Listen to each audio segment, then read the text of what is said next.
In this video, I'm going to show you how to find the Elite Four tower in Cobbleverse. So the first thing you need to do is you need to get this item called the Rival Sling. Now, here's the crafting recipe for the Rival Sling right over here. And by the way, in order for this to work, you need to actually craft it. So if you just take it from like the creative menu or you do /give, it's not going to work. You need to actually craft it using blue wool, ender pearls, and the eject pack. And here is the recipe for the eject pack right over here. So you're able to go ahead and make it.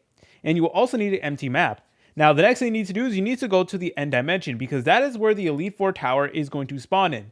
And in addition, you're also going to need the end cartography table, which will help you find structures in the end, including the Elite Four Canto.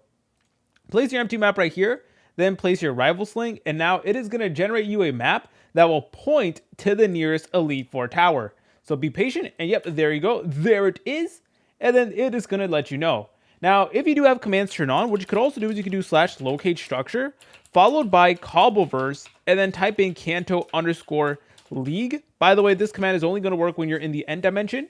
And then it is going to give you the coordinates to the closest one to you. And in terms of how far away they spawn, it really does vary. There have been some people who had to travel like 17,000 blocks. Some people only like 2,000 blocks. So it really is like a matter of like luck, sort of. But anyways, afterwards, you should be good to go. And here we are in the Elite Four tower. If you guys found this video helpful, make sure to leave a like and subscribe. I'll see you in the next tutorial.